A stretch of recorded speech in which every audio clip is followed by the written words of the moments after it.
Today I'm going to be showing you guys how to make a successful box fights in Fortnite as a beginner. Make sure to stick around until the end because the game that I'm going to be teaching you guys how to make is honestly super amazing. If you guys actually want any of the games that I talk about or make a tutorial on, I actually sell pre-made successful games for fairly cheap. If you guys would like to know more, you guys can click the link in my description and join my Discord. Without further ado, let's get right into it. Alright guys, so once we are loaded inside of Creative right now, all you have to do is just load the console up and create a brand new island on XL Grid. It is right here, XL Grid Island. Just press confirm. You can title it whatever you want. I'm just going to call it Box PvP. Press confirm, and as you guys press confirm, the island is going to set portal, and then you're just going to be able to load in as just so. Alright guys, so once you guys spawn in, the first thing that I want you guys to grab is the player spawners, okay? Because you don't want to be flying in the sky when you're starting your box fights. So go ahead and equip your player spawners. I'm going to place down 16 of them. What I want you guys to do at the start of this actually is to copy these settings and then copy and paste this one and have it 16 times so you don't have to do it manually. These are the settings that I want you guys to have. Use it island start. Yes. Visible in game. No, you don't want these visible in game. These are the only settings we need to have. So just turn off visible in game. So now what we can do is grab the phone and just copy and paste this 16 different times, okay? So once you guys have all of them placed down, it should look something like this. Obviously, this box fights is not going to be super spacious. I'm showing you guys the core mechanics of how to actually make a box fights, but it should look something like this. Now what I want you guys to do is grab the class selectors and the class designers. So equip both of these, and we're going to place 16 different ones of them, just like so. This is what I want you guys to do. So all you guys want to do is just place down the class selectors. Should look something like this thus far. You don't have to be crazy organized as long as you guys remember where you're actually placing your things, and you guys can just follow the line here, right? So it should look something like this, guys. You guys should have all of your class selectors and all of your class designers. This is how it should look so far, and all of these are going to be specific powers that we're going to create inside of this video. So now what I want you guys to do is head on into the gallery and prefabs and pick whatever selection of walls, floors, and roofs that you want inside of your box fights. Okay, so I'm just going to search up round. Awesome. So now we have some nice box fights walls, and here we have some nice floors. It doesn't have to be super colorful, but obviously the best is the best. So the metrics that we need is 8 by 8. All right, so watch this. 1, 2, 3, 4, 5, 6, 7, 8. Just keep going across. Make sure to be counting when you're actually building. So it should look something like this when you guys are actually complete with your build. Now what I'm going to have you guys do is place your floors like this. Okay, so all we have to do is just fill in the gaps here and just place our floors. We're going to have the walls actually 5 times more higher. You want people to have free roam and access to build because it is a box fight. So you're supposed to be fighting each other boxed up. So just place your builds like so. I'm liking the way this is looking. I'm not going to lie. So it should look something like this. So now what I want you guys to do is just have these walls 3 times more higher and just fill in the walls here. Alrighty, so this is how it should look, guys. It should be 3 by 3 high. I'm not going to fill in the roof so you guys can see everything here, but I moved the player spawners over. Now what I want you guys to do is grab the timer device and the barrier device so people can't spawn and kill each other right at the start of the game. So go ahead, go into devices and search up barrier device and equip it, and search up the timer device and equip it. Now what I want you guys to do is grab a barrier and place it on all of the spawners here inside of the player spawner. Should look something like this once you guys are actually inside. And inside of the settings, this is what I want you guys to have. You guys can have it whatever you want, but I want you guys to have enable when receiving from the timer. So now what you have to do is place down the timer, have the timer on 3 seconds, and have it so on success, go to the barrier devices and press enable. As well, go to the barrier device, so whatever number barrier device you guys have. So go to the barrier number 2, and go to enable when receiving from timer device. So now when we actually spawn here for this player, it's not going to actually allow us to just shoot out and kill everyone. So the next thing that you guys need to do to make sure that all of this stuff works and all of the player spawners can actually have their abilities and powers and can't kill each other, you want to link the timer devices to every single player spawner and barrier device like so. So on success, go to the barrier devices and literally just leave it on enable. You want to have that for every single barrier and every single player spawner. And then you want to go to the barrier devices, each individual one on player spawn, go to the timer device, start. This is what you want to do. So on player spawn, start for every single player spawner. Now what we're going to do is create the fun part of this entire video, the abilities and powers. So what I want you guys to do is link these class selectors into a specific player spawner, okay? So enable when receiving from player spawner 1. So that means that it's going to switch us to this class. You don't always have to have it in order. So player spawner 24 on player spawned, it's going to switch to this class. But this is the fun part. This is what we do now. We link the class designer inside of the class selector. This is what we do. So inside of the class identifier, you want to select the class number of the class selector. So since we have class selector 11, we have to have the class designer identifying class selector 11. Whatever number the class selector is, you want to have the identifier, the number of the class, okay? And this is how you create the abilities and powers, okay? So I want this one to have infinite ammo when it lands on this player. You can actually have this on whatever you want. You can have max shields, you can allow shield recharge, you can have energy max, you can have allow sliding, you can allow kicking, you can have infinite reload, which is an ability that we're going to add right now. So once you hit OK, you should be good to go. We're going to create another ability here called double damage. I'm sure you guys know what this power is. It's very popular. So all we have to do is go to devices and search up damage amplifier and hit equip. And all we have to do, guys, is just place this down like so and link it to whatever player spawner or class that we want. So I'm going to link it to just the default class designer and selectors. So go into the damage amplifier device and head on into functions and press pickup when receiving from class selector on class switch, and go into the class selector and change player to the class when receiving from player spawner 25 or whatever player spawner you want. So now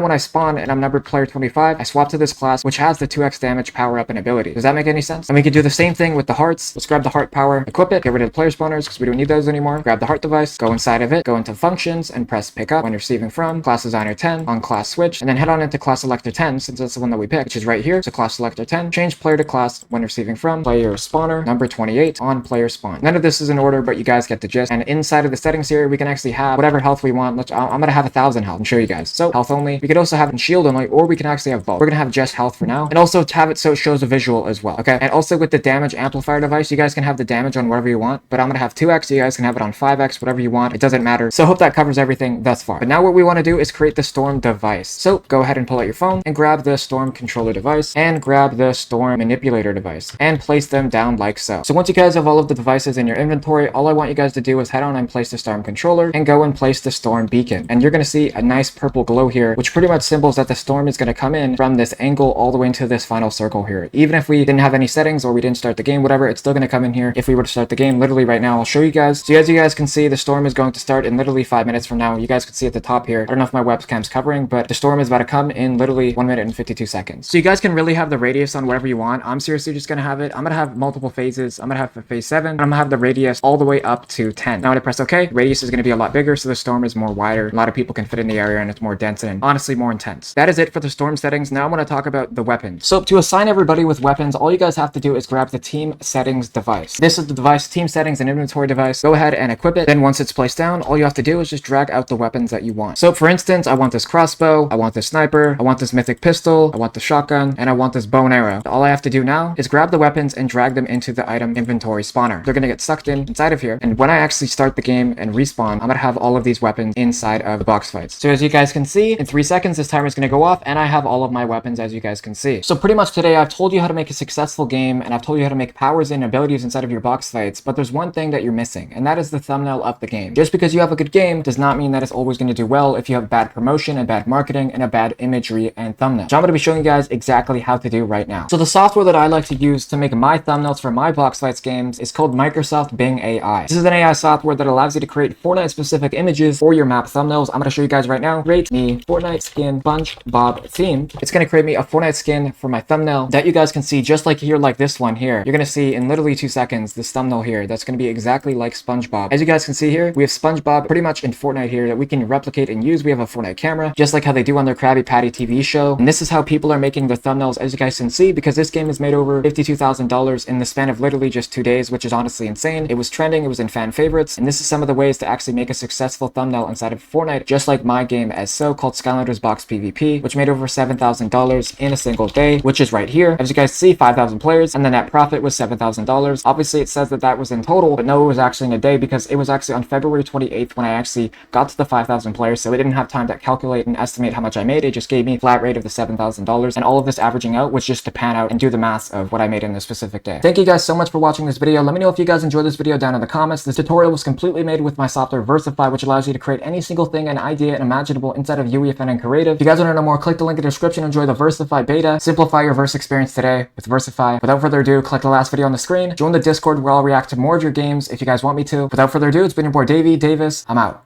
Peace.